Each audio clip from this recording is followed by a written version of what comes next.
Hello dear friends, welcome है आप सभी का तनु क्लासेस 8 को में। तो आज हम लोग ऑब्जेक्टिव क्वेश्चन यानी एमसीक्यू सॉल्व करेंगे होम साइंस यानी गृह विज्ञान के। सभी क्वेश्चन से काफी इंपॉर्टेंट क्वेश्चन है क्योंकि सभी क्वेश्चन से आपका ऑफिशियल मॉडल पेपर से लिया गया है। इनमें से बहुत सारे क्वेश्चन ऐसे हैं जो बोर्ड एग्जाम में पूछे जा चुके हैं और आपको पता है कि प्रीवियस ईयर यानी पिछला ईयर का जो क्वेश्चन होता है वो बोर्ड एग्जाम में सेम टू सेम पूछ दिए जाते हैं। ठीक है, इसलिए मैं चाहूंगा कि आप सभी क्वेश्चन को डील करेंगे, सारे क्वेश्चन का आंसर को मेरे साथ कमेंट करते हुए चलेंगे। ठीक है, देखिए आपके पास टाइम लिमिटेड में, बोर्ड एग्जाम के लिए टाइम बहुत कम है और जो भी नोटिफिकेशन आपको दी जाती है, जो भी चीज आपको प्रोवाइड की जाती है, जो भी चैप्टर का आपको थ्योरी प्रोवाइड की जाती है, जो भी ऑब्जेक्टिव सब्जेक्टिव प्रोवाइड की जाती है, सारा चीज को आप कवर कीजिए। ठीक है, क्योंकि बोर्ड एग्जाम नजदीक आ चुका है और नजदीक आ चुका है तो टाइम को भी मैनेजमेंट करते हुए चलिए। ठीक है, तो चलिए देखते हैं सबसे फर्स्ट क्वेश्चन क्या करा। सबसे फर्स्ट क्वेश्चन आपका स्क्रीन पर क्वेश्चन करा कि निम्न में से कौन सही है, यानी वृद्धि के संदर्भ में, ग्रोथ के संदर्भ में निम्नलिखित में से कौन सही है। यानी वृद्धि के संदर्भ में 4 स्टेटमेंट आपको दिया गया है, इनमें से कौन सा स्टेप सही है वो आपको चूज करके निकालना है। वृद्धि से तात्पर्य शरीर के आकार में परिवर्तन, सही बात है।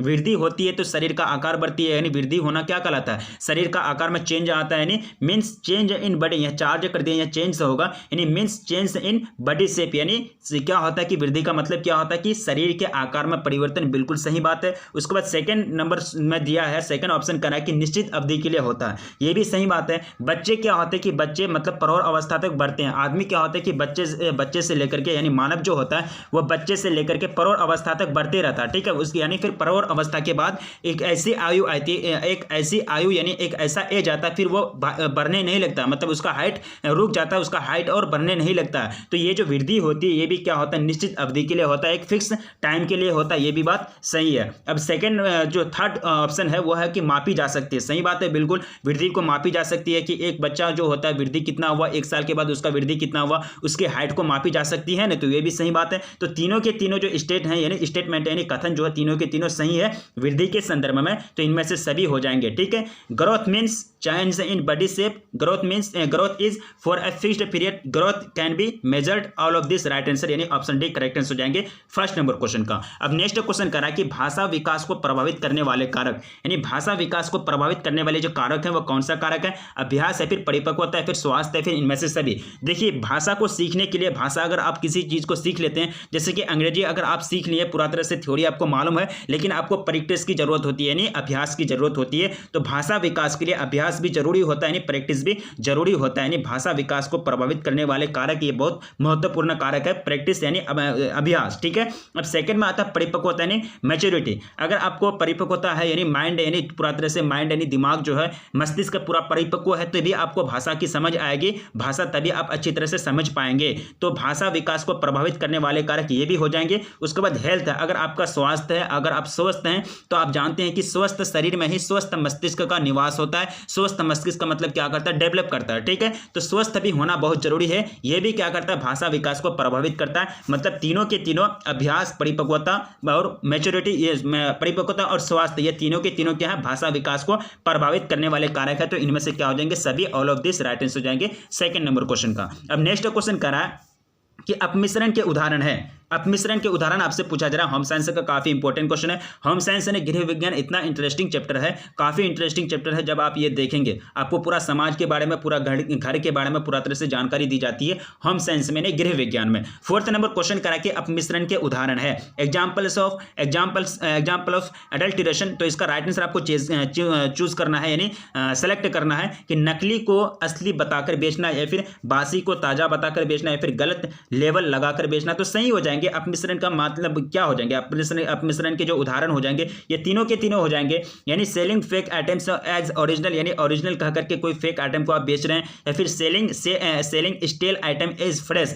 यानी कोई बासी आइटम को, यानी कोई स्टेल आइटम को आप फ्रेश कह करके बेच रहे हैं कि ये फ्रेश आइटम है, ये आप लीजिए, ये फ्रेश वस्तु है, फ्रेश सामान है, ये लीजिए, ये भी क्या है, मतलब अपमिश्रण के उदाहरण है। उसके बाद सेलिंग बाय रॉन्ग बिलिंग, यानी रॉन्ग लेबलिंग, यानी रॉन्ग लेबल में, रॉन्ग स्तर में, यानी गलत स्तर में आप उसको बेच रहे हैं, यानी जहां आपको बेचना है वो नहीं बेचना है, पब्लिक के बीच आपको बेचने के लिए करा, लेकिन आप कालाबाजारी में वो सामान बेच रहे हैं। तो ये भी क्या हो जाएंगे, अपमिश्रण के उदाहरण हो जाएंगे। तो ऑल ऑफ दिस यानी इनमें से सभी यानी अपमिश्रण के उदाहरण है, तो ऑप्शन डी करेक्टनेस हो जाएंगे। नकली को असली बताकर बेचना, बासी को ताजा बताकर बेचना, उसके बाद गलत लेबल लगाकर बेचना, ये तीनों के तीनों क्या है, अपमिश्रण के उदाहरण है। थर्ड नंबर क्वेश्चन का ऑप्शन डी करेक्टनेस हो जाएंगे। अब नेक्स्ट क्वेश्चन करेंगे, काफी इंपॉर्टेंट क्वेश्चन है। देखिए जितने भी सारे क्वेश्चन आप लोग कवर करते हैं, खास करके ऑब्जेक्टिव क्वेश्चन, एमसीक्यू जो भी आपका सेट होता होता है वो सभी क्वेश्चंस को कवर करेंगे। ये काफी इंपॉर्टेंट होता है, ये बार बार मैं बोल रहा हूँ। इनमें से बहुत सारे क्वेश्चंस ऐसे होंगे जो सेम टू सेम आपको बोर्ड एग्जाम में पूछे जाएंगे, क्योंकि होम साइंस से इसमें से बहुत सारे क्वेश्चंस कहाँ से आएंगे, बाहर से तो नहीं आएंगे, जो बुक में है वही क्वेश्चन से आएंगे और बुक का ही ये सब क्वेश्चन है। ठीक है, तो चलिए 4th नंबर क्वेश्चन करा कि निम्न में से सब्जियां क्या प्रदान करती है,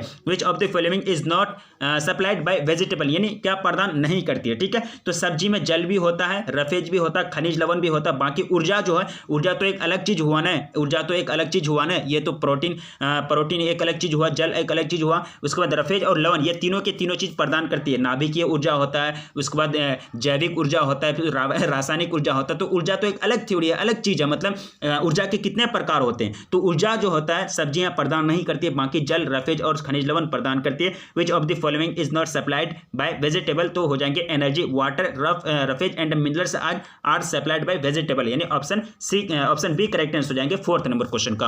अब नेक्स्ट क्वेश्चन देखेंगे। नेक्स्ट क्वेश्चन क्या कह रहा है कि जल के विसंक्रमण के लिए प्रयोग करते हैं, यानी जल के विसंक्रमण के लिए प्रयोग करते हैं चीनी, क्लोरीन या फिर फिनाइल या फिर कार्बन डाइऑक्साइड यानी CO। ठीक है, what do we use disinfect water, तो यहाँ जो यूज किया जाता है, जो प्रयोग किया जाता है, क्लोरीन का प्रयोग किया जाता है, यानी जल के विसंक्रमण के लिए जो प्रयोग की जाती है वो क्या की जाती है, क्लोरीन की प्रयोग की जाती है। विसंक्रमण का मतलब क्या होता है, यानी संक्रमण से बचाने के लिए, यानी कोई भी कीड़ा, कोई भी मतलब जो होता है कोई भी कीड़ा मतलब कोई भी ऐसे पदार्थ उसमें ना गिरे, कोई भी ऐसा जीव यानी सूक्ष्म जीव उसमें ना गिरे जो जल को संक्रमण कर दे, यानी जल को दूषित कर दे, उसको गंदा कर दे, तो उस चीज़ से बचाने के लिए, विसंक्रमण करने के लिए जल को किस चीज़ का प्रयोग किया जाता है, क्लोरीन का प्रयोग किया जाता है, यानी क्लोरीन के माध्यम से जल का संरक्षण किया जाता है, ये भी आप बोल सकते हैं। ठीक है, तो 5 नंबर क्वेश्चन का ऑप्शन बी करेक्ट आंसर हो जाएंगे। अब देखते हैं नेक्स्ट क्वेश्चन करा है कि निम्न में से कौन शरीर की आधारशिला है, यानी फाउंडेशन स्टोन जिसको बोलते हैं अंग्रेजी में। What is the foundation stone of body, carbohydrate, protein या फिर विटामिन या फिर खनिज लवण।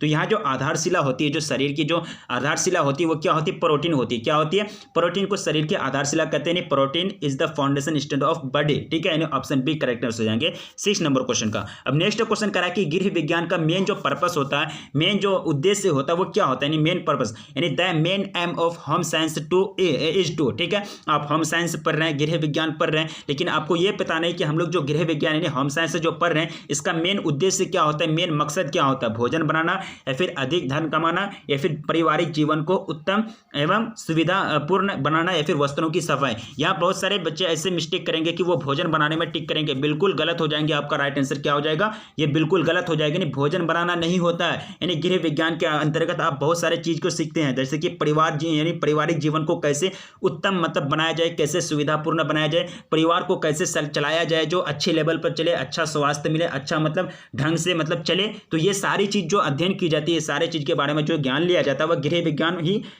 विज्ञान के सहारे से ही लिया जाता है, यानी गृह विज्ञान के अंतर्गत ही ये सब चीज हमको पता चलता है, ये सब ज्ञान हमको मिलता है। ठीक है, तो पारिवारिक जीवन को उत्तम बनाने एवं सुविधापूर्ण बनाना जो होता है ये गृह विज्ञान का मेन पर्पस होता है, यानी मेन एम होता है। यानी गृह विज्ञान का प्रमुख उद्देश्य क्या है, पारिवारिक जीवन को उत्तम एवं सुविधापूर्ण बनाना। ऑप्शन सी करेक्ट आंसर जाएंगे। बहुत सारे बच्चे ए लगाएंगे, भोजन बनाना नहीं होता। ठीक है, ध्यान रखेंगे। अब देखते हैं 8 नंबर क्वेश्चन करा कि कीड़ों से वस्त्रों को बचाने के लिए प्रयोग किए जाते हैं, कीड़ों से वस्त्रों को to save clothes from insects dash are applied. ठीक है, क्या प्रयोग किए जाते हैं कीड़ों से, यानी कीड़े पकड़ के कपड़े को खा लेते हैं। जो भी कपड़े होते हैं, जो भी सूती वस्त्र होते हैं, उनको क्या करते हैं, कीड़े पकड़ते हो तो वह क्या हो जाता है, मतलब डिस्ट्रॉय हो जाता है, वह बर्बाद हो जाता है। ठीक है, या फिर ज्यादा दिन तक मतलब टिकाऊ नहीं रहते हैं, यानी अनटिकाऊ बन जाते हैं। ठीक है, तो ऑप्शन आपके सामने दिया गया, समाचार पत्र की स्याही या फिर सूखी नीम के पत्ते या फिर नेफ्थलीन की गोली या फिर इनमें से सभी। तो ये तीनों के तीनों चीज प्रयोग किए जाते हैं कीड़ों से वस्त्रों को बचाने के लिए। समाचार पत्र की स्याही भी, सूखी नीम के पत्ते भी और नेफ्थलीन का गोली भी। ठीक है, तो right answer option D correct answer हो जाएंगे 8 नंबर क्वेश्चन का। अब नेक्स्ट क्वेश्चन 9th क्या कर रहा है कि साबुन बनाने के लिए जो प्रयोग किए जाते हैं वो क्या किए जाते हैं, वसा, छाड़ या फिर बेसन या फिर इनमें से सभी। तो बहुत सारे बच्चे ऐसे करेंगे कि छाड़ यानी अल्कलाइन, साबुन जो होता है उसमें अल्कलाइन का गुण होता है ज्यादा से ज्यादा, लेकिन उसको बनाने में जो होता है वसा, छाड़ और बेसन, ये तीनों चीज अप्लाइड की जाती है, तीनों चीज के माध्यम से बनाई जाती है, तीनों चीज के सहारे से ये तीनों चीज को मिलाकर के साबुन का निर्माण किया जाता है, यानी सोप बनाए जाते हैं। यानी फैट, उसके बाद अल्कलाइन हो गया, उसके बाद ग्राम फ्लोर हो गया, ये तीनों चीज मिलाए जाते हैं। All of this right answer हो जाएंगे। अब देखिए 10th नंबर क्वेश्चन करा कि धातु का नल साफ करने हेतु प्रयोग आता है, यानी टू क्लीन मेटल टैप्स, यानी धातु का नल अगर आपके घर में है तो उनको साफ करने के लिए आप क्या चीज इस्तेमाल करेंगे, वही चीज आपको यहाँ बताई जा रही है वही चीज़ आपको यहाँ पूछी जा रही है। HCl हाइड्रोक्लोरिक एसिड, ये बहुत जानलेवा होता है, पकड़ेंगे तो आपको हाथ ही जल जाएगा, या फिर HCl बहुत ये एसिड होता है ना, इसको आप पकड़ नहीं सकते नंगे हाथों, ठीक है। HCl या फिर फिनॉल या फिर लोहे का चूना होगा, या जूना कर दिया है, लोहे का यहाँ क्या होगा, चूर्ण होगा, ठीक है, लोहे का चूर्ण या फिर नींबू व सिरका, ठीक है। तो यानी धातु नल को जो साफ करने के लिए जो इस्तेमाल किए जाते हैं नींबू और सिरका का, किसका, यानी लेमन एंड विनेगर, यानी लेमन एंड विनेगर का इस्तेमाल किया जाता है, यूज किया जाता है टू क्लीन मेटल टैप्स, ठीक है। यानी ऑप्शन डी करेक्ट आंसर हो जाएंगे 10th नंबर क्वेश्चन का। अब नेक्स्ट क्वेश्चन की ओर देखते हैं। नेक्स्ट क्वेश्चन कह रहा है कि किस ज्वर में, किस रोग में ज्वर के साथ साथ, यानी किस रोग में फीवर जो होता है जिसको बुखार भी बोलते हैं, तो किस रोग में ज्वर के साथ साथ जीभ सूखती है और उस पर सफेद पदार्थ जमने लगते हैं। और जीभ सूखती है तो खूब एकदम पानी की किल्लत होती है, यानी पानी पीने का मन करता है, पानी की मतलब क्या होती है, पानी की और हम लोग आकर्षित होते हैं, पानी पीने का मन करता है और खूब प्यास लगती है, ठीक है। तो आपके सामने ऑप्शन दिया गया है टिटेनस या फिर हैजा या फिर टाइफाइड या फिर इनमें से कोई नहीं। तो ऐसी जो होती है ये होती है टाइफाइड में। कैसे होती है, यानी टाइफाइड अगर आपको बीमारी पकड़ा होगा कभी तो आपको याद होना चाहिए कि आपको प्यास खूब लगता होगा, यानी पानी पीने का मन ज्यादा करता होगा। तो टाइफाइड जो है एक ऐसा ज्वर है, यानी किस ज्वर में, किस रोग में ज्वर के साथ साथ जीभ सूखती है और उस पर सफेद पदार्थ जमने लगते हैं। तो टाइफाइड में क्या होता है कि बुखार भी आता है, यानी फीवर भी आते हैं, यानी एक सिम्पटम है, यानी fever and dry white coated tongue is symptom of typhoid, यानी ऑप्शन सी करेक्ट आंसर जाएंगे 11th नंबर क्वेश्चन का। अब नेक्स्ट क्वेश्चन करा है कि जन्म के समय जो बच्चे की औसत लंबाई होती है, the average length of a child at the birth time, ठीक है, तो कितनी होती है। आपके सामने ऑप्शन है 40 सेंटीमीटर, 80 या फिर 50 या फिर 30। तो इसका जो राइट आंसर जो हो जाएंगे 12th नंबर क्वेश्चन का वो जाएंगे आपका 50 सेंटीमीटर। कितना होती है, 50 सेंटीमीटर होती है। यानी बच्चे की जो जन्म होती है उस समय उसकी लंबाई अगर मापी जाए तो उसकी लंबाई कितनी होनी चाहिए, 50 सेंटीमीटर, यानी एवरेज, यानी औसत बताई जा रही है। इससे थोड़ा सा कम भी हो सकता है, इससे थोड़ा सा ज्यादा भी हो सकता है, ठीक है। अगर ज्यादा कम हुआ तो फिर वहाँ क्या मतलब क्या हो जाएंगे, एक तरह से क्या कहते हैं कि विषमता आ जाएगी, और कम भी हो जाएंगे तो वहाँ क्या हो जाएगा, डिसबैलेंस हो जाएगा, ठीक है। तो कम से कम एवरेज कितना होना चाहिए, 50 सेंटीमीटर होना चाहिए जन्म के समय बच्चे की औसत लंबाई, एवरेज लेंथ, ठीक है। ऑप्शन सी करेक्ट हो जाएंगे 12th नंबर क्वेश्चन का। अब देखिए 13 नंबर क्वेश्चन करा कि किसान विकास पत्र हम कहां से खरीदते हैं, यानी किसान जो विकास पत्र है जिसको केवीपी बोलते हैं, किसान विकास पत्र, वेयर डू वी परचेज किसान विकास पत्र, यानी केवीपी को हम खरीद सकते हैं, कहां से खरीद सकते हैं, बैंक से, फिर दुकान से, फिर डाकघर से, फिर LIC से। तो इसको जो खरीदी जाती है डाकघर से खरीदी जाती है, कहां, पोस्ट ऑफिस से खरीदी जाती है। दुकान यानी किसान विकास पत्र कहां से खरीदते हैं, तो डाकघर से खरीदी जाती है, पोस्ट ऑफिस से खरीदी जाती है, ठीक है। अब नेक्स्ट क्वेश्चन करा कि प्रोटीन का सर्वोत्तम स्रोत है, यानी the best source of calcium. तो प्रोटीन का जो सर्वोत्तम स्रोत है वो मछली और अंडे होते हैं। मांस, मछली और अंडे से ज्यादा प्रोटीन की प्राप्ति होती है। मांस, मछली और अंडे से मतलब ज्यादा प्रोटीन की प्राप्ति होती है, इससे ज्यादा मतलब प्रोटीन मिलता है, ठीक है। ऑप्शन ए करेक्ट हो जाएंगे। प्रोटीन के जो सर्वोत्तम स्रोत हैं यानी जो बेस्ट सोर्स है वो क्या है, ऑप्शन ए में आपको जो दिया गया है, मांस, मछली और अंडे। अब देखिए 15 नंबर क्वेश्चन, ये तो आप 8th क्लास में भी पढ़ चुके हैं कि बेरी जो होती है वो विटामिन बी की कमी से होती है। किस चीज की कमी से, विटामिन बी की कमी से क्या होती है, बेरी होती है, ठीक है। तो बेरी किस विटामिन के अभाव में होता है, beri is caused by the deficiency of, तो क्या हो जाएंगे, विटामिन बी हो जाएंगे, ऑप्शन बी करेक्ट आंसर हो जाएगा 15 नंबर क्वेश्चन का। अब नेक्स्ट क्वेश्चन देखेंगे, क्वेश्चन नंबर 16 काफी सिंपल क्वेश्चन है। क्वेश्चन करा कि बच्चे की सामाजिकरण की प्रक्रिया शुरू होती है जब बच्चे जन्म लेते हैं, तो उसका सामाजिकरण यानी सोशलाइजेशन जो होता है वो कब होने लगता है, process of socialization is being from, ठीक है, पाठशाला से, फिर पड़ोसन से, या फिर पड़ोस से, या फिर घर से, या फिर मित्र समूह से। तो बच्चे जो होते, थोड़ा सा दिमाग लगाइए, बच्चे क्या, अगर छोटे बच्चे होते तो वह घर में ही रहते हैं ना, वह मित्र तो नहीं होते, उनके कोई दोस्त तो नहीं होते, या फिर उनका कोई पड़ोसी से कोई लेना देना नहीं होता, या फिर छोटे बच्चे का कोई पाठशाला जा सकता नहीं जा सकता, तो वह कहाँ सीखते हैं, घर में ही सीखने लगते हैं कि समाज कैसी होती है, समाज में क्या क्या कल्चर होता है, क्या संस्कृति होती है। तो बच्चे का जो सामाजिकरण का जो प्रोसेस है, जो प्रक्रिया जो शुरू होती है वो घर से ही शुरू हो जाती है। घर से ही परिवार को देख करके, माँ बाप को देख करके, यानी पिता को देख करके, माता को देख करके वो सीखने लगते हैं सामाजिकरण की प्रक्रिया, वहीं से सीखने लगते हैं, सामाजिकरण की प्रक्रिया शुरू हो जाती है बच्चों की, ठीक है। तो ऑप्शन सी करेक्ट हो जाएंगे 16 नंबर क्वेश्चन का, ठीक है। अब नेक्स्ट क्वेश्चन देखेंगे, क्वेश्चन नंबर 17 कह रहा है कि असीमित कर दिया, या असीमित होगा, क्या होगा, असीमित यानी अनलिमिटेड, ठीक है। तो असीमित खरीदारी की जा सकती है। तो असीमित खरीदारी करने के लिए कोई भी कार्ड नहीं होता, तो इनमें से सभी क्या हो जाएंगे, इनमें से कोई नहीं राइट आंसर हो जाएंगे। अब देखिए क्वेश्चन नंबर 18 करा कि जल की कमी प्रभावित नहीं करती है।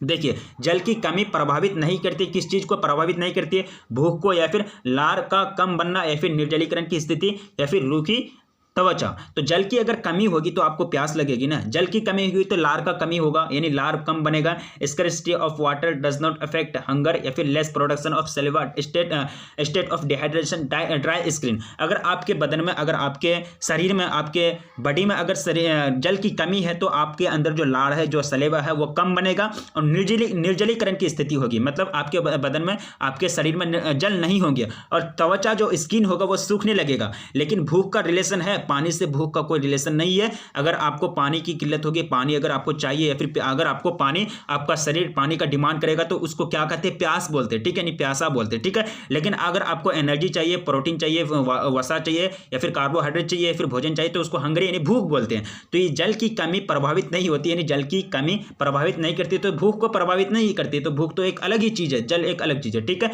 तो ऑप्शन ए करेक्ट हो जाएंगे 18 नंबर क्वेश्चन का। अब देखते हैं नेक्स्ट क्वेश्चन। नेक्स्ट क्वेश्चन कह रहा है कि निम्न में से कौन पौधे का खाने योग्य भाग है? Which of the following is the edible part of plant? Edible का मतलब होता है खाने योग्य, ठीक है, यानी एडिबल का मतलब क्या होता है, EDIBLE, ये जो होता है इसका मतलब क्या होता है, खाने योग्य। और एलिजिबल का मतलब होता है योग्य। खाने योग्य और योग्य देखिए थोड़ा सा ही अंतर है। ये है एलिजिबल, ELIGBL, एलिजिबल, उसका मतलब होता है एडिबल। एडिबल का मतलब होता है खाने योग्य, एलिजिबल का मतलब होता है योग्य, ठीक है। तो विच of the following is edible part of plant? तो प्लांट का कौन सा भाग को हम लोग खा सकते हैं, वही चीज आपसे पूछी जा रही है। बीज को, या फिर पत्ते को, या फिर फूल को, या फिर इनमें से कोई, इनमें से सभी। तो बीज को भी खा सकते हैं, यानी बीज को, जैसे कि अंगूर को हम लोग खाते हैं, पत्ते को भी खा सकते हैं साग के रूप में, यानी साग सब्जी के रूप में जो बोलते हैं। उसके बाद फूल को भी खा सकते हैं, यानी बंदा गोभी जो होता है, गोभी जिसको बोलते हैं वो क्या है, फूल का एक प्रकार है। गोभी क्या है, यानी फ्लावर्स का एक प्रकार है। तो इनमें से सभी राइट आंसर हो जाएंगे। निम्न में से कौन पौधे का खाने योग्य भाग होता है? तो तीनों के तीनों खाने योग्य भाग होते हैं। ऑप्शन डी करेक्ट हो जाएंगे 19 नंबर क्वेश्चन का। अब देखिए नेक्स्ट क्वेश्चन करा कि निम्न में से कौन प्राथमिक रंग है, यानी प्राइमरी जो कलर होता है। Which of the following is a primary colour? लाल, या फिर बैंगनी, या फिर हरा, या फिर सफेद। तो यहां जो हो जाएंगे रेड। रेड क्या होता है, प्राइमरी कलर के अंतर्गत आता है, यानी रेड यानी लाल रंग जो होता है वो कौन सा कलर के अंतर्गत, कौन सा वर्ग के अंतर्गत, प्राथमिक रंग के अंतर्गत आता है। ऑप्शन ए करेक्ट हो जाएंगे 20 नंबर क्वेश्चन का। अब देखिए 21 नंबर क्वेश्चन क्या करा है कि निम्न में से कौन प्राकृतिक तंतु नहीं है? प्राकृतिक तंतु नहीं है तो रेशम की तो खेती की जाती है, रेशम मतलब इसकी खेती की जाती है। उसके बाद ऊन जो होता है भेड़ से प्राप्त की जाती है, भेड़िए नहीं होगा, भेड़ यानी भेड़ जो बकरियां होती है उससे प्राप्त की जाती है। सूत जो होता है ये भी पटसन से प्राप्त की जाती है, यानी पटसन जो जूट होता है जिसको जूट बोलते हैं, ठीक है। उसके बाद रेशम भी जूट से ही प्राप्त की जाती है, सूत भी एक तरह से उनका भी ये होता है, रेशा का खेती की जाती है। और बहुत सारे नील की खेती की जाती है, नील का उत्पादन खेती की जाती है। ये तीनों के तीनों जो हो क्या है, प्राकृतिक तंतु है। तो प्राकृतिक तंतु क्वेश्चन क्या करा कि निम्न में से कौन प्राकृतिक तंतु नहीं है, ठीक है। तो नहीं है तो यहाँ तीनों के तीनों तो है प्राकृतिक तंतु, तो क्या करेंगे आप, इनमें से कोई नहीं, तो ऑप्शन डी करेक्ट आंसर करेंगे। अगर आपको पॉलीमर दिया रहता या फिर आपको कोई चीज दिया रहता, नायलॉन दिया रहता, तो उसको संश्लेषित करके बनाया जाता, उनको मतलब साइंटिस्ट तरीके से यानी साइंटिफिक रूप से उनको बनाया जाता पॉलीमर और नायलॉन 6 को, ठीक है। वो अगर ऑप्शन में रहता पॉलीमर नायलॉन तो वो आपको टिक करना पड़ता, लेकिन यह तीनों की तीनों प्राकृतिक का, ऑप्शन डी करेक्ट हो जाएंगे 21 नंबर क्वेश्चन का।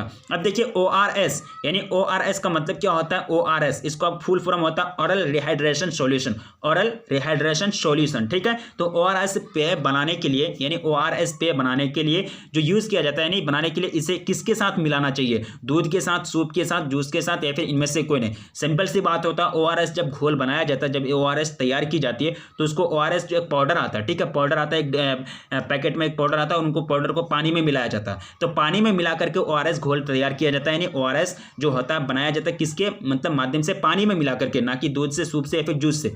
क्या हो जाएंगे इनमें से कोई नहीं, तो राइट आंसर इनमें से कोई नहीं। पानी अगर रहता तो पानी आपको टिक करना पड़ता, तो ऑप्शन डी करेक्ट आंसर हो जाएंगे 22 नंबर क्वेश्चन का। अब देखिए नेक्स्ट क्वेश्चन कराएंगे 23। क्वेश्चन क्या कराए कि निम्न में से कौन विशिष्ट बालकों का प्रकार नहीं है?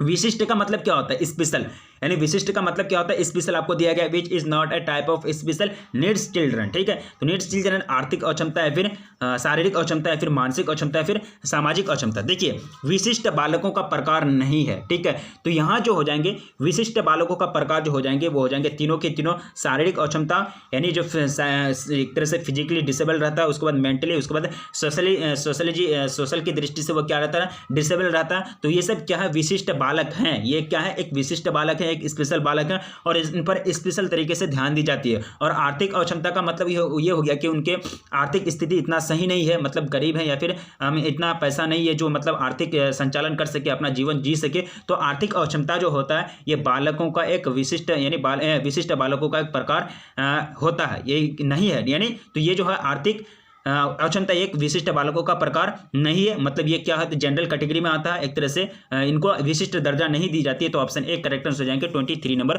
क्वेश्चन का। अब देखिए नेक्स्ट क्वेश्चन करा के एक मार्क का मतलब होता है, देखिए एक मार्क आप देखते होंगे आप खाद्य या फिर कोई खाद का बोरी होता है, कोई अगर कोई कंपोस्ट का कोई फिर अगर जो केमिकल यूज़ किए जाते हैं खाद्य पदार्थ के यानी कि जो केमिकल खेती करने के लिए यूज़ किए जाते हैं, तो उनमें जो बोरी सब रहता है, जो उनमें पैकेट रहता है उसमें लिखा हुआ रहता है एग मार्क, ठीक है, यानी बहुत सारी चीज़ में एग मार्क लिखा हुआ रहता है। तो एग मार्क का मतलब होता है एग्रीकल्चर मार्केटिंग। क्या होता है इसका फुल फॉर्म? Agriculture marketing. तो यहाँ आपको कह रहा है कि एग मार्क किन पदार्थों की गुणवत्ता और शुद्धता तय करता है, ठीक है, पेय पदार्थ का, इलेक्ट्रॉनिक पदार्थ का या फिर कृषि पदार्थ का या फिर इनमें से कोई नहीं। On which products Agmark as certification mark decides the purity and quality of products, ठीक है। तो ये जो डिसाइड करता है एग्रीकल्चर प्रोडक्ट्स यानी कृषि पदार्थ की मात्रा को या फिर उसकी शुद्धता को, उसकी गुणवत्ता को फिक्स करता है, उनको तय करता है, उनका एक तरह से डिसाइड करता है कि इसकी गुणवत्ता क्या है, नहीं है, इसकी मात्रा, इसकी शुद्धता क्या है, नहीं है। तो इसको जो फिक्स करने का जो काम होता है, इसका डिसाइड जो लेने का काम होता है, ये एग मार्क का होता है, यानी एग्रीकल्चर मार्केटिंग का होता है। ऑप्शन सी करेक्ट आंसर हो जाएंगे 24 नंबर क्वेश्चन का। अब नेक्स्ट क्वेश्चन देखते हैं, क्वेश्चन कितना होगा 25। क्वेश्चन कराए कि विकासात्मक मनोविज्ञान लाभदायक है। विकासात्मक मनोविज्ञान लाभदायक है, किसके लिए लाभदायक है? बच्चों के लिए, शिक्षकों के लिए, अभिभावकों के लिए, इनमें से सभी के लिए, ठीक है। Development psychology is useful. तो ये जो होता है बच्चों के लिए होता है, यानी बच्चे तो विकास करना है ना, शिक्षक तो विकास कर लिए हैं, वो बच्चे से जवान हो गए तो वो शिक्षक विकास कर लिए, अभिभावक भी विकास कर लिए।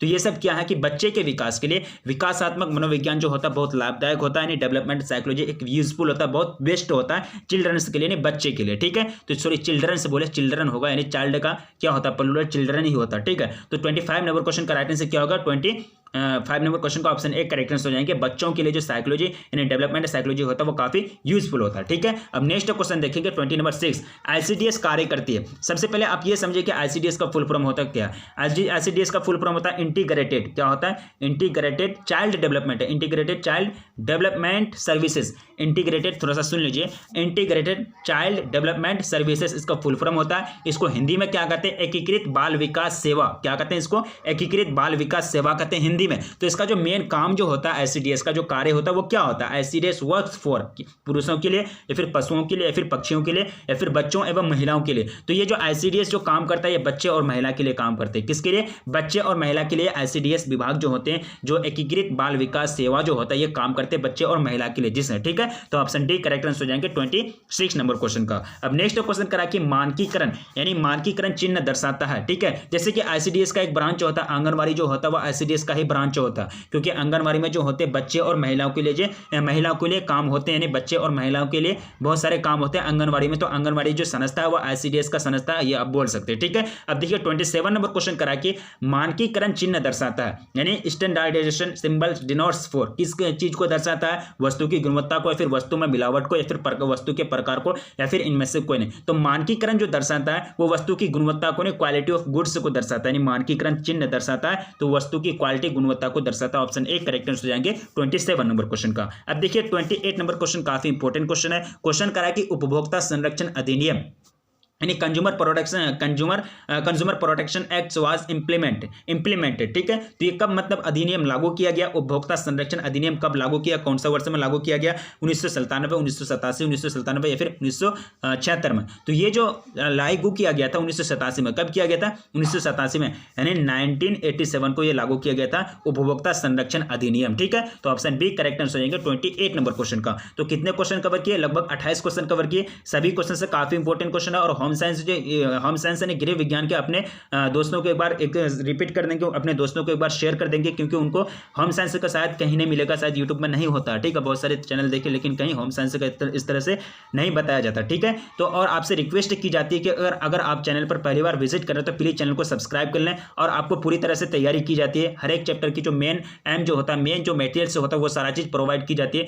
जो एम चाहिए यानी जो मेन मटेरियल से चाहिए, जो अच्छा मटेरियल से चाहिए, अच्छा मार्क्स लाने के लिए, अच्छा प्रदर्शन कर मिलने के लिए वो सारा चीज़ आपको यहाँ प्रोवाइड की जाती है। ठीक है, अगर आपको यकीन नहीं हो रहा तो आप चैनल के प्लेलिस्ट में जाकर के देख सकते हैं, कवर कर सकते हैं। अगर आपका कोई भी चैप्टर का कोई भी चीज़ छुटा हुआ है या फिर कोई भी थ्योरी आपका छुटा हुआ है, सब्जेक्टिव ऑब्जेक्टिव कोई भी आपका अगर कंप्लीट नहीं है तो चैनल का प्लेलिस्ट में जाकर के कवर कर सकते हैं। ठीक है, तो आपसे रिक्वेस्ट की जाती है कि वीडियो को अगर लाइक नहीं किया अभी तक तो प्लीज़ वीडियो को लाइक कर दीजिए और अपने दोस्तों में एक बार जम करके शेयर कर दीजिए। रखिए अपना ख्याल, मिलेंगे फिर नेक्स्ट वीडियो में, तब तक के लिए जय हिंद।